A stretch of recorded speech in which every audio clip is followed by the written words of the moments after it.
Welcome to Inspiration and Transformation from the Banks of the Ganga with Sadhvi Bhagawati Saraswati, an American sannyasi living at the Parmarth Niketan Ashram in Rishikesh, India. Sadhvi is president of the Divine Shakti Foundation, a charitable organization bringing education, vocational training, upliftment, and empowerment programs to women and children.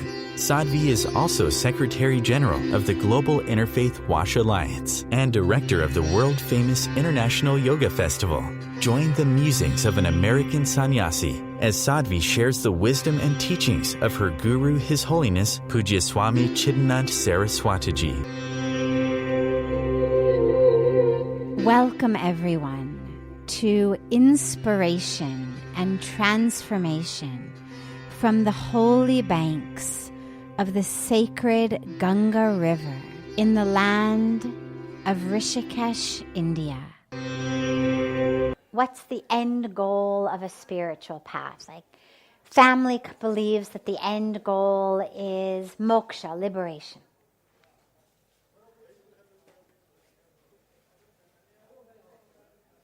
What do I think? Well, here's what I would say. It's not so much about what I think. I'm not here to give you a goal.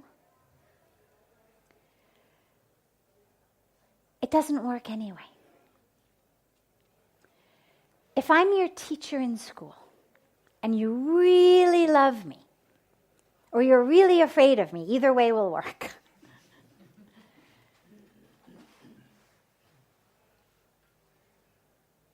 I can get you to do what I want.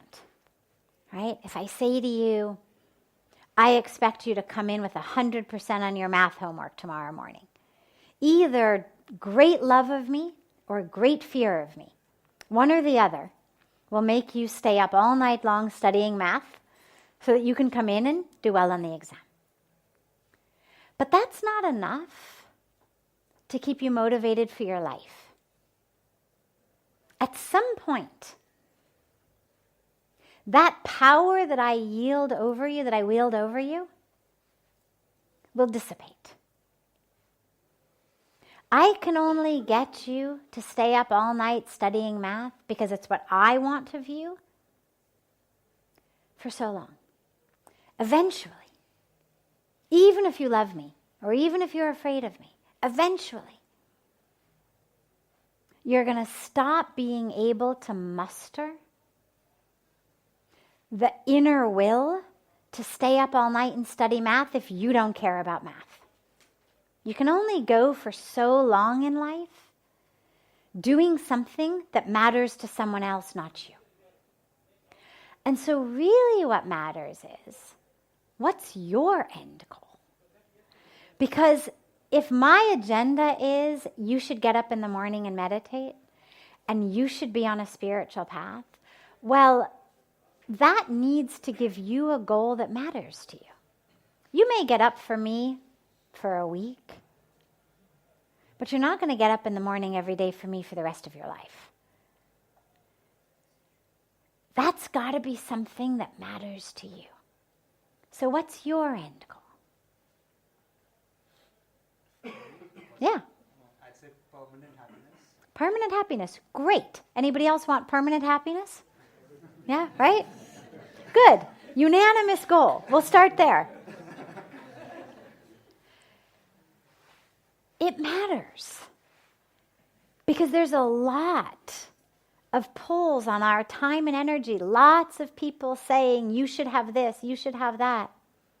We were talking about this last night, right? If your ultimate goal is to make a lot of money, well, that's what you're going to do all day long. That's what's going to drag you out of bed in the morning. It's got to be something you want.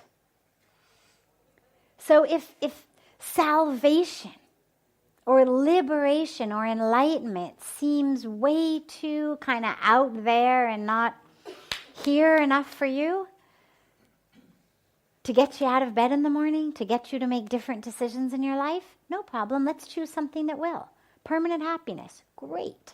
Okay, so what makes you happy now?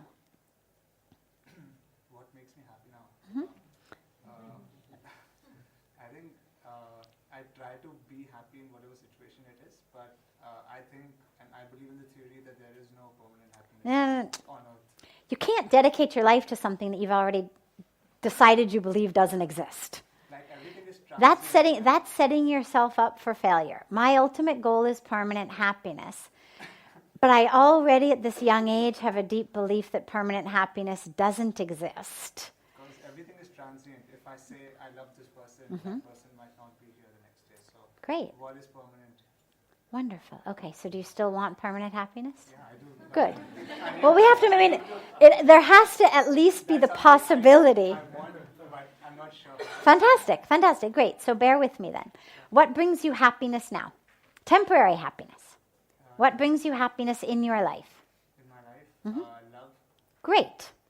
What else? Other people can join in too. What brings you happiness in life?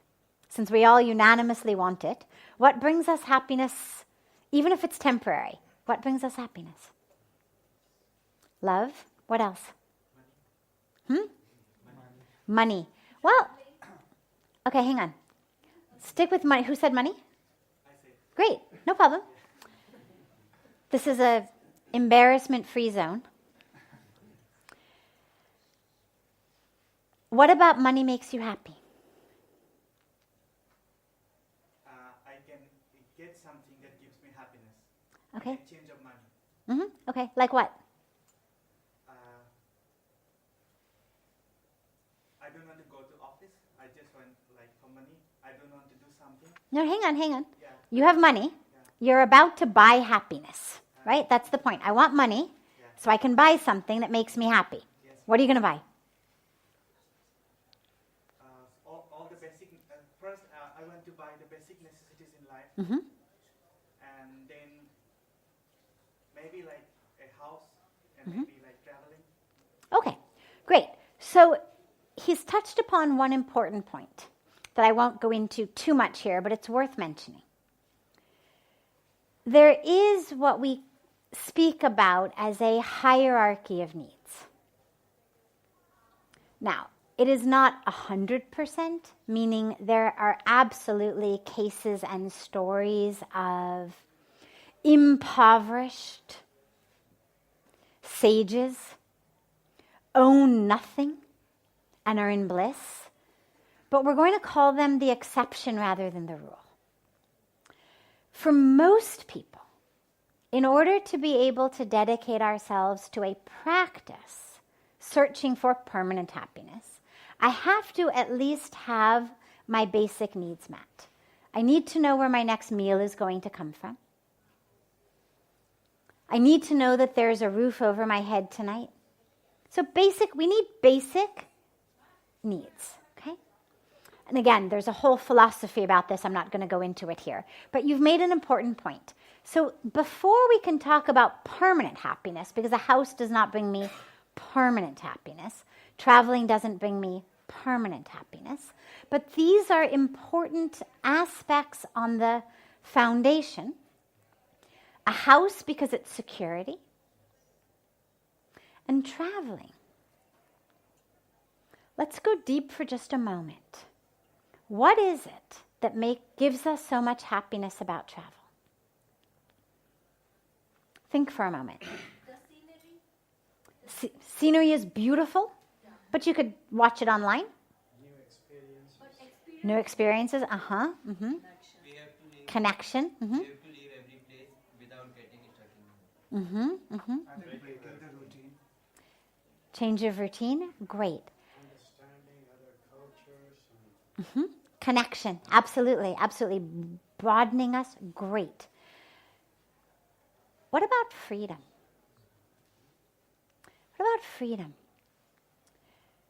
Travel gives us. We get to decide all of that which you've just said. I get to go and have new experiences. I get to get beautiful scenery. I can do all of the things because I'm in charge. I get to decide where I'm going. That's what we love about travel. I can decide I'm going to go here, I'm going to go there, I'm going to sleep here, I'm going to eat here. Nobody's going to tell me what to do. the joy of travel, the joy of each individual place eventually dissipates, which is when we decide, oh, I'm going to move on. The permanent joy is the joy of freedom.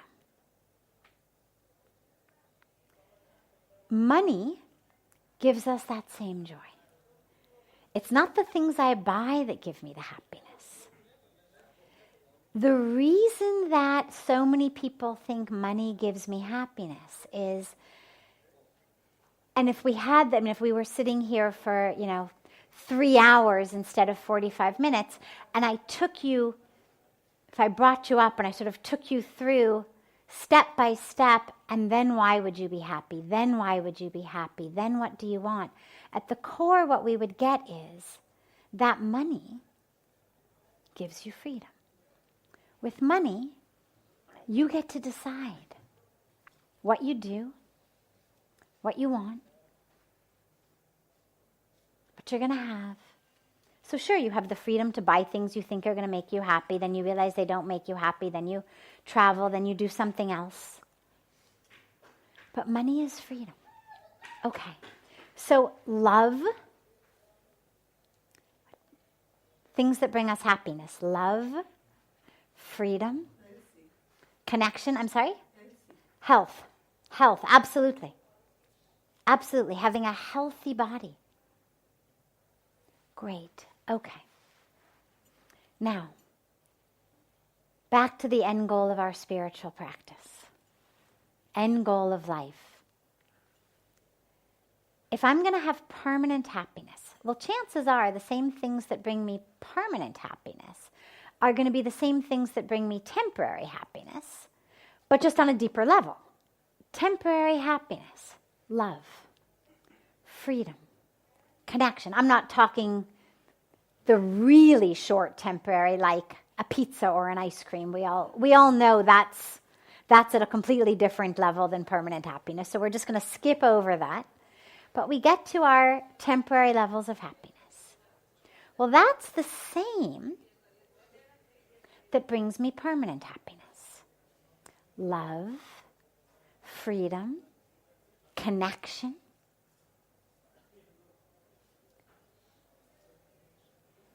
The issue is, as you said so beautifully, love brings me happiness, but I love someone, they're going to die. Money brings me happiness, but eventually it's going to end. Travel brings me happiness, but eventually you have to stop traveling. All these things I love, they're going to end. So how can I have permanent happiness? By experiencing those things through ways that don't end. So yes, your love of a being, that relationship will end. The love doesn't have to end. Either that person will leave you or die, or you will leave them or die. It's how every relationship ends. Either one of you leaves the other or one of you dies. But love doesn't have to end. Connection, freedom. This is the cornerstone of permanent happiness. But if it's going to be permanent, it has to be rooted in something that is permanent. The people in our lives are not permanent. The money in our bank account is not permanent. The experience I'm having in this moment is not permanent. So what can I have that's permanent? A spiritual connection. That spiritual connection, that love of God,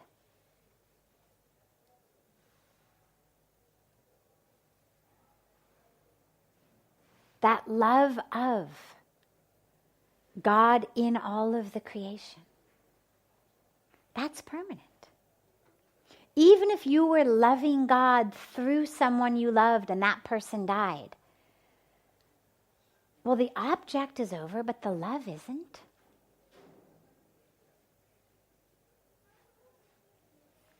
If that person stands up and walks out of the room and goes to the drugstore down the street, Do you feel love any less? If that person gets on a plane and flies to California, do you feel love any less?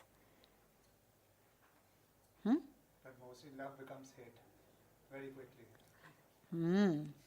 All right. Hold that thought. Let's come back to that. We will come back to that.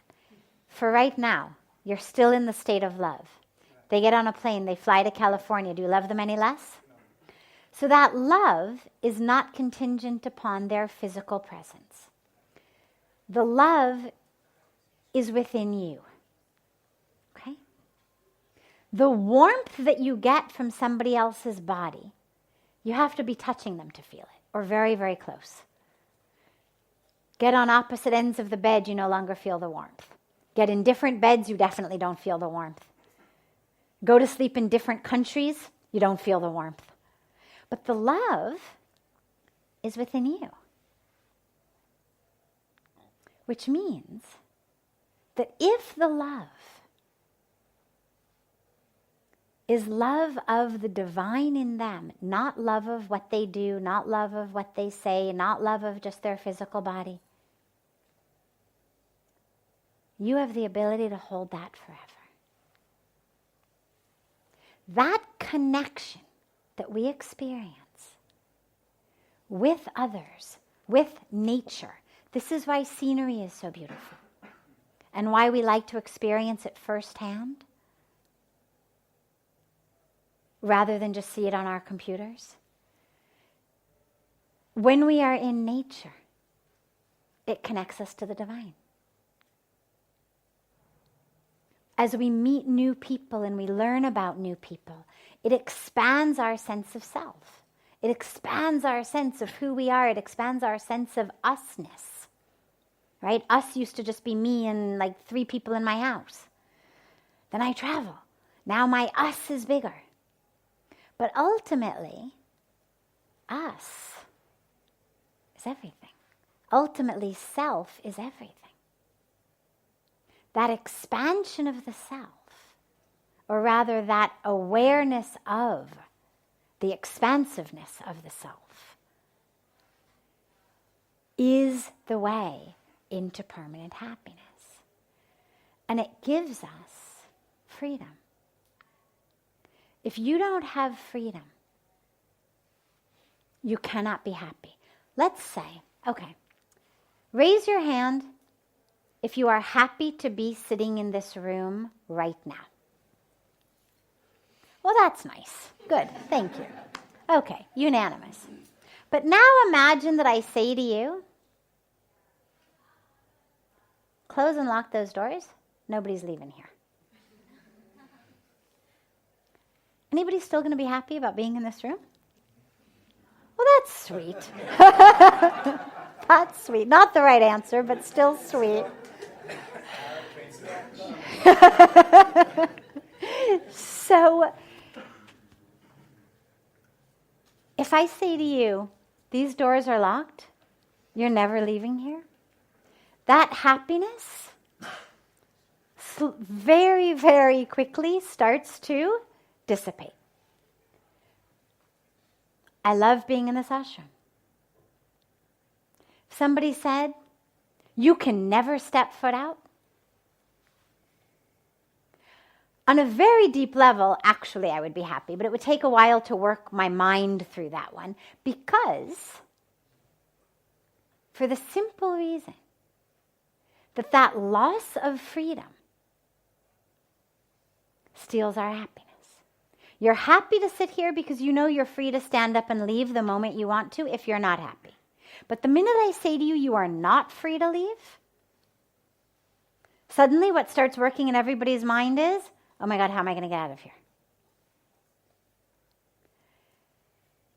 If you want permanent happiness, you have to have permanent freedom. And the only way to have permanent freedom is through a spiritual practice. Because the only thing that actually binds us is our own minds. There's a beautiful teaching in the scriptures that says, Man eva manushyanam karanam bandha mokshayo. And it means the mind is the key. Only the mind. The mind is the determinant of whether you are stuck or you have moksha, ultimate freedom. So the mind is what binds us, which means that the freedom, the ultimate freedom needed for permanent happiness is freedom in your own mind. And what are those chains that bind us in our own mind? Our desires, our expectations, our egos, our grudges, our attachments, our pain, all of this stuff. That's what binds us. So the ultimate goal of a spiritual practice is freedom. And if you say to me that your ultimate goal of life is permanent happiness, I say to you, well, for that, you need freedom. That's why we embark on a spiritual path. I don't believe we need salvation. I don't think we need to be saved. I don't feel unsafe. I don't feel in danger. But we're stuck. We need to be freed and liberated from the confines of our own mind. It's not so much about saving us. Saving implies that they're sort of two different things.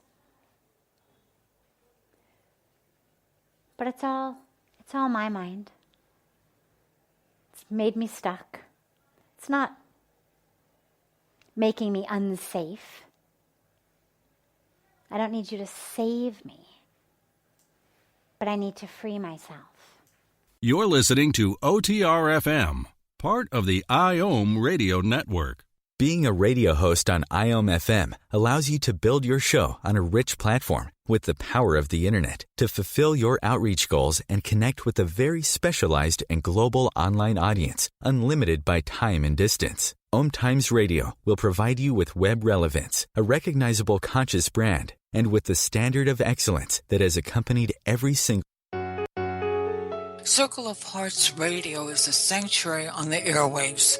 Join me, Grandmother Alaya, in the circle on Sunday 2 p.m. Eastern as I share information to both enlighten and nourish your soul. Hi, this is Christina Ricci with RAIN. Every 2 minutes, another American is sexually assaulted. If you or someone you know has been sexually assaulted, you are not alone. Help is just a call or click away through the National Sexual Assault Hotline. Please call 1-800-656-HOPE, that's HOPE, or visit RAIN.org, that's RAINN.org. Brought to you by RAIN and this station. Welcome back to Inspiration and Transformation. I'm so glad to have you all back here with me. So there's two aspects of the question. He said, as I had said, we can only lie to someone or cheat someone, harm someone, if we feel separate from them.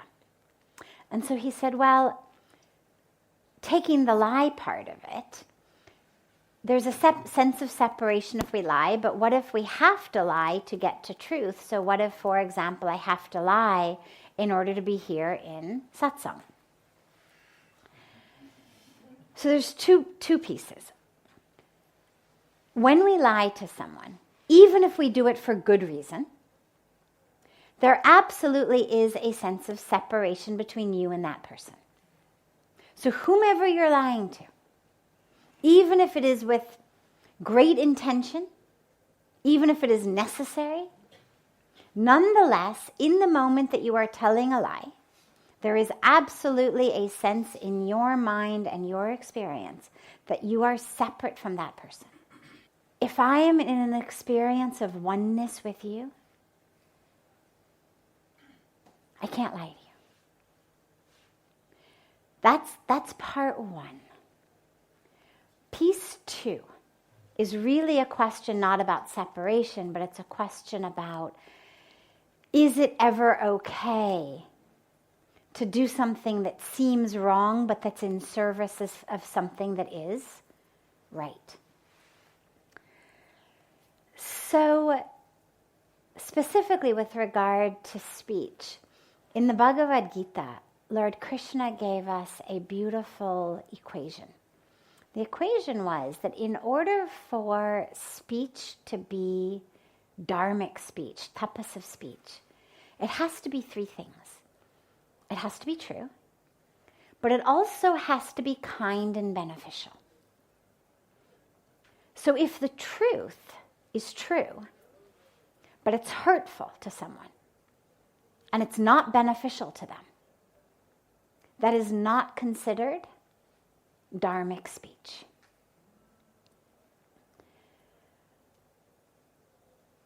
Now you raise the question of, well, what if it's not true? So what if it's kind and beneficial, but it's not true?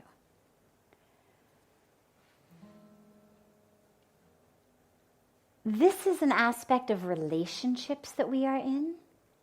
And the question, of course, becomes, if in our relationships, we were speaking last night about people who theoretically love us, but who don't want to let us actually live as the truth of who we are. And the awareness that that isn't then a fullness of love.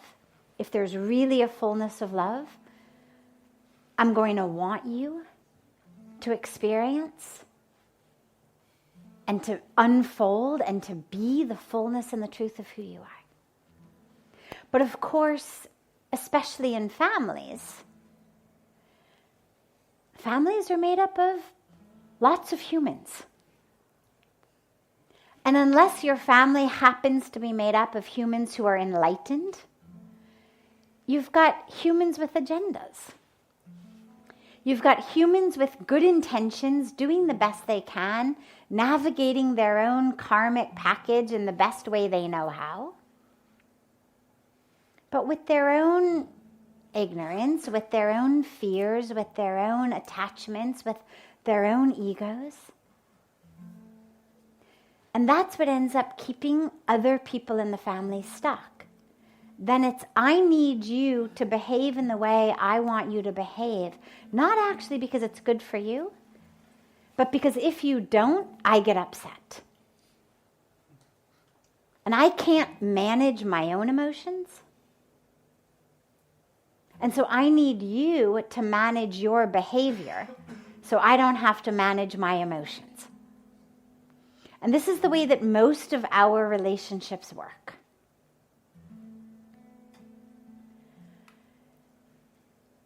And this is something, as we embark on a spiritual path, each of us has to navigate for ourselves. Again, if you look back to the battlefield upon which the Gita was spoken, back to the story of the Mahabharata, well, we know there were moments. There were moments in the war for Dharma where things were said, things were done, that if taken out of context, you'd say, oh, that was a lie, or, oh, that was maybe not really a lie, but maybe not really the fullness of the truth. Oh, that was kind of not exactly the way the rule was supposed to be. But that we're in service of such a greater Dharma. And this is something that each of us has to navigate for ourselves. But here's the issue, and here's where it's sticky. The ego is really dangerous. Because the ego, the minute that we allow ourselves the freedom of flexibility, the freedom to say, well, all right, if I know this is my truth, to be in satsang, to be in arti, to be on the banks of Ganga, to be meditating. If I really know that's my truth, what do I have to do? I mean, I'll tell you a personal story. After I first moved to India, when I would go back to Los Angeles to visit my family, one of the things very, very important to my mother was always sleep. Lots of sleep, lots of hours of sleep. Since I was a kid, it was always make sure you get lots of sleep, and I was always put to bed very, very early, and okay. So she always worries, to this day, that I don't get enough sleep. So when I first would go back to visit, of course, they saw me so infrequently. They wanted as much time from me as they could have. And I knew from the minute in the morning that I went out into the kitchen to get some hot water. Well, the kitchen is near my mom's room, and then it's, oh, good morning, honey, how are you? And well, for me, I have a morning practice of meditation. And so, yeah, I found myself not telling the truth. And I would tell her, for example, an hour and a half after I actually had awoken, and I had spent an hour and a half meditating in my room, and I would come out of my room an hour and a half later going, morning, Mom. Right? Now, in her mind, I had just gotten up. Great. She was so happy. I'd had a really good night's sleep. And in the night, about an hour before I really needed to go to bed, I'd say, oh, I'm so tired. I think I'm going to go to sleep. Oh, yeah. Go to sleep. She'd say, get a good night's sleep. So I'd go in. I'd have time to meditate. As the years went by, I no longer needed to do that. But in the beginning, it was necessary in order for me to get those hours to do my practice without her feeling like, oh my God, you've already moved thousands of miles away. Now you come back to visit. As it is, you already have so much work to do. So it's not like I could give all day long to them anyway. And now here are these hours that you're awake. You're not working, but you're not with us. And rather than create that daily tension, it was so much easier to just say, I'm going to sleep. Or I slept in. But I was aware that this was not an ideal situation. And as the years have gone on, you change. And so what I would suggest to you is navigate it however you need to navigate it right now. But don't allow yourself to think that this is any kind of a permanent solution. And be very wary of the ego that gives you the permission to break a rule, because the ego will start to give you all sorts of reasons to break rules. Oh, it's okay to lie about this. It's okay to lie about that. It's okay this. It'll start to justify itself because the ego thinks you know the best. And so the ego will always give you a justification to take the easy way out. It'll always give you a justification to lie. Try not to take it. See where can you, through your truth, give people in your life, your family, the opportunity to step into a greater truth for them. It takes some courage. But to be able to say, Mom, Dad, or whoever it is that you need to lie to in order to be in satsang, this is important for me. Sitting here, I'm experiencing an aspect of me. I'm learning about me. I'm touching me. I'm evolving. I'm awakening. However you explain it. And that's essential to me. Because if I don't know who I am, I don't know how to move through the world. Then I'm just obedient. But I want to be more than obedient. I want to really be an awake, light-filled tool in the hands of God. But in order to do that, I have to clear away some of the stuff. I have to clear away some ego. I have to clear away some ignorance. I have to clear away a lot of stuff. Give them an opportunity to step into a space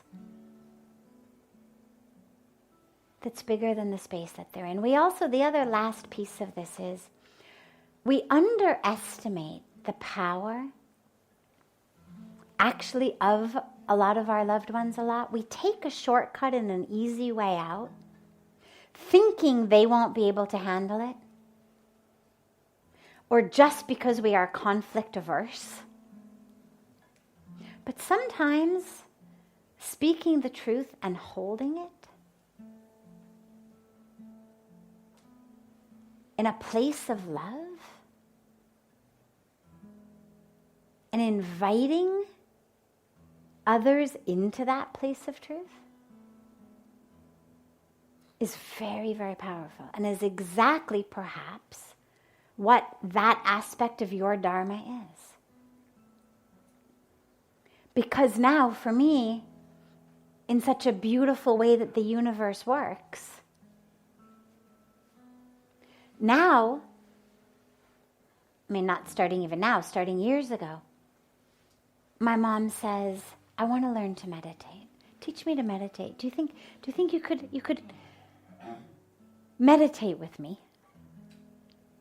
So you see how when people are given a little bit of space into which they can also expand, that's more than the space that they're used to living in. Not in every case, but in a lot of cases. If that space is opened with love, with truth, not with I'm better than you are, but just in your love, in your truth, if you can create that space for them, who knows, maybe they'll join you in Satsang. This is OTR-FM, part of the IOM radio network.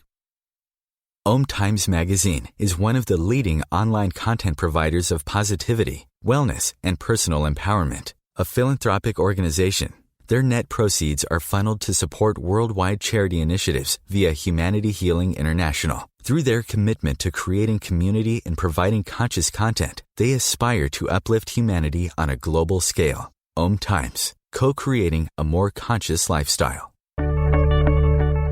Do you have time to read that inspiring book or that blog post you've been meaning to get to? In your busy world, how do you improve yourself and keep your life going? I'm Lisa Kay, and my Between Heaven and Earth radio show can transform your life just by listening. Be uplifted with inspiring topics, positive stories, and ideas that really work. Between Heaven and Earth radio is conscious living for your soul, every Wednesday at 4 p.m. Eastern Time. Baldwin with People for the Ethical Treatment of Animals. I grew up loving circuses and other traveling animal shows, but it never occurred to me what life might be like for the animals. Training wild animals to do things they don't understand takes force. Routine discipline with a hook or whip with the heel of a boot shows the animal exactly who's the boss. Don't patronize animal acts. Please contact People for the Ethical Treatment of Animals. 757-622-PETA. Welcome back. This is Sadhvi Bhagawati Saraswati with inspiration and transformation. So he said, every day in my morning meditation, I pray to overcome certain things, my ego, my greed, desires, all of the things that we know we should be free of. And I pray to acquire love and peace and purity. But it's not happening at the rate that I'd like it to. So, first of all, that which you're looking to acquire is actually the truth of who you are. So it's not about acquiring it from outside. That is the truth of who you are. When we chant Purnamada Purnamidam, Purnat, Purnamudachyate, Purnasya, Purnamadaya, Purnameva Vashishyate. Right? You are Purn. We are Purn.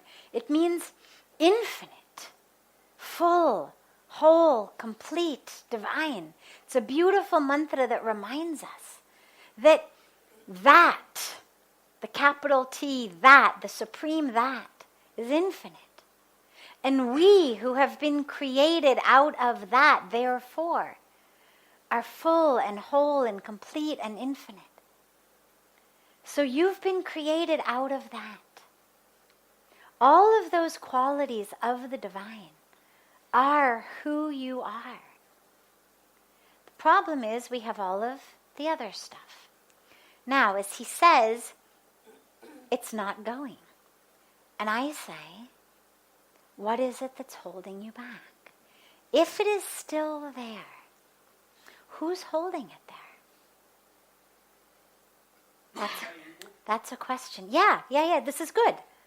So the dilemma is, I'm using my ego to try to get rid of my ego. Anybody here ever try to kill a mosquito? Easy or hard? Really? You must have some different species of mosquitoes if it's easy. Usually it's not very easy at all. Even the tiniest little insect. They fly around and you think, where did it go? Where did it go? Oh my God, I just saw it. One little mosquito, it'll ruin your night. You cannot find it. You can hear it. Turn on the light. Where did it go? Where did it go? Because it doesn't want to die. A tiny little mosquito. But that instinct of self-preservation is very strong. Now you think of your ego, which you've been cultivating for, how old are you? 64. All right, so you've been cultivating this ego for more than 60 years. The mosquito has lived maybe 6 hours. And it already is so attached to its life. And you've got an ego that's for 60 years been running the show. It's not going to give up so easily. So this becomes the dilemma.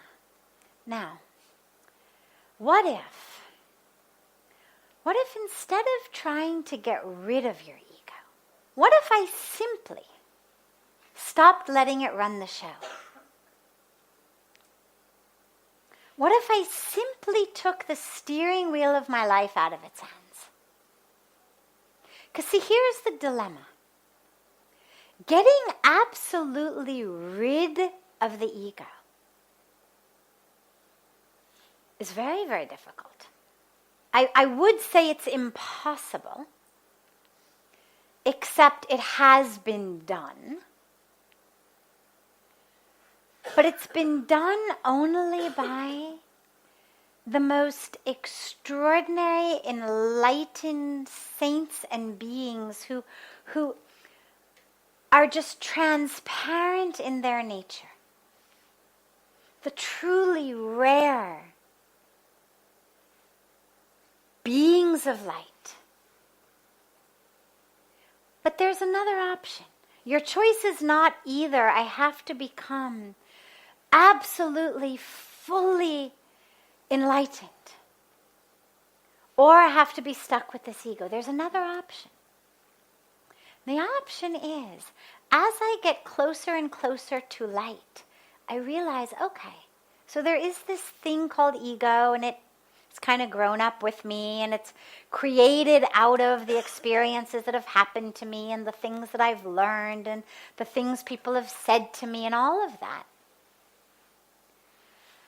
But where did it get off thinking that it was in charge? How did that happen?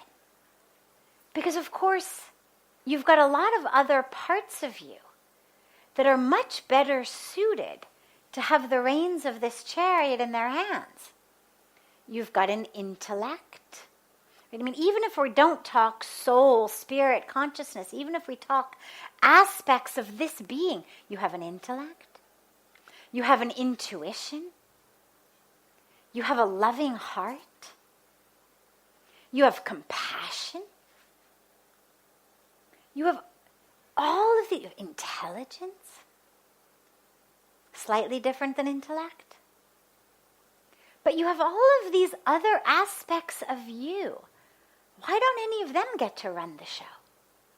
Why does the ego, just because it exists, get to run the show?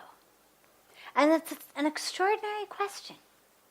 And the minute that you realize that actually we have an option to say, okay, I see you. I realize you've been here a long time. I realize that when I say in my morning meditation, today I'm going to get rid of my ego, I realize that you're there listening. Where would you be, right? I mean, I can't lock you in the bathroom while I do my morning meditation. If I'm sitting here, you're sitting here with me. So you can hear me say, I'm going to get rid of my ego today. And like the mosquito, you start plotting everything you're going to do to prevent me from annihilating you today. But if instead of that, we simply made a conscious choice that, yeah, I see you, I hear you, you are permitted to exist, because my experience of self is able to be expansive enough that there is also room for the existence of an ego. I don't have to annihilate you. I just have to get you out of the driver's seat. I have to take the reins of my life out of your hands. And to decide, all right, from now on, my intuitive heart, my wisdom, my compassion, these are the places I'm going to go to give the reins for my life chariot. And so when I have to make a decision, even something as simple as the words that are going to come out of my mouth, I'm going to develop a practice of mindfulness that requires me to slow down in my life. It's a beautiful practice. It's a practice of mindfulness that whatever I'm doing, whatever I'm going to say, whatever I'm going to eat, whatever I'm going to do, as I move through the world, to ask myself, who's got the reins here? Who's got the reins? And you'll know if it's the ego. Now, the ego's very smart. It's going to say, oh, this is your loving heart. But you're going to know it's not. Because the ego has a very different way of presenting itself. Jealousy, competition, grudges, anger. They have a very different felt sense than love does. And here's a quick and good and easy way to know. Ego contracts. When you are moving through the world from a place of ego, from a place of separateness, from a place of ignorance, there's an experience of contraction inside in my heart, and my vision becomes tunnel visioned. When you find yourself thinking, that guy, that lady, if they don't change, if all of your mental attention is on this person, this thing, you're coming at it from the ego. If it feels like suddenly you've started to look at the world through the tube that your toilet paper comes in, you know, you get that very narrow vision. It's ego. When we move through the world from our hearts, from compassion, from oneness, from truth, there's an experience of expansion. There's an experience of softness. And our vision expands. And you can literally feel it in your being. And so rather than making a decision every day, okay, today I'm going to annihilate these 5 people I've been living with for 60 years. Instead of that, focus on, okay, today, love, you've got the reins. And literally, as you move through the world, step by step, what does it feel like to walk from your meditation cushion into your kitchen in love? What does it feel like to eat breakfast in love? What does it feel like to walk out of the house and sit in the car and go to the office from a place of love? And you'll notice it every minute and every moment. How you interact with the people, how you think about the traffic, what news you're reading or things you're reading on your device. It impacts everything.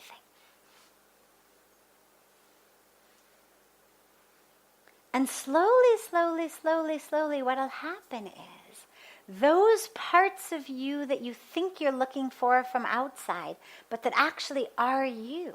It's just that nobody pays attention to them. It's like, sadly, one of the worst tragedies in our classrooms, anybody who's ever been a teacher knows, is that the children who are the troublemakers are the ones who get all the attention. You have a class full of 40 kids. The best behaved are the ones who nobody pays any attention to. The troublemakers are the ones who the teacher talks to all the time. They're the ones who get held back after class. 90+% of the teacher's attention is with the troublemakers.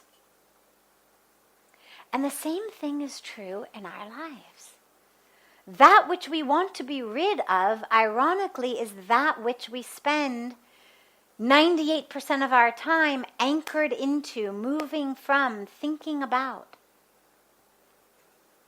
Which makes us think, I've got to get that other stuff from outside, as though we forgot these kids are also in our classroom, we're just ignoring them. That love, that truth, that is in you. But you've relegated it to the back seat of a bus, not just a car. So it's like 15 rows back. And this is the time now that you walk to the back of the bus and you say, okay, love, now you in the driver's seat. See what it feels like. And allow your meditation to follow you as you stand up from the cushion. In the same way that in your meditation, when your mind wanders, what do? You just bring it back, right? Mind wanders, you bring it back. It wanders, you bring it back. When your mind wanders, you don't say, oh, I guess my meditation is now over. You just bring it back. So in the same way as you move through the world, you do it from love every minute. And you'll lose it. You'll forget. You'll get distracted. You'll get busy. You'll react. And then you'll remember, oh, and you just bring it back. It's an open-eyed, moving through the world meditation. Then your meditation isn't only what you do on your cushion. It actually is that stays with you as you move through the world. But one last piece is, in your meditation, while your eyes are still closed, make sure that you touch that place of love within you. Make sure that whether you're using your breath, you're using a mantra, whatever you're using in your meditation, that you allow yourself to connect with that experience of love within you, so that you know what you're holding on to when you stand up. And if you can't feel love for God or love for yourself yet, don't worry. Think about someone you love. But think about someone you love as unconditionally as possible. So it shouldn't be the person who your love constantly is going up and down with. Think about the being who it's the easiest to love, for whom your love is the most unconditional. You love the essence of who they are, whatever they do or say. It doesn't matter because you just love them for them. If it takes that, just think about them and hold that experience of love and move through the world with it. It's just about strengthening the love sanskara and giving less power to the ego sanskara. That's all it is. This brings to a close this hour of inspiration and transformation. Thank you so much for joining me.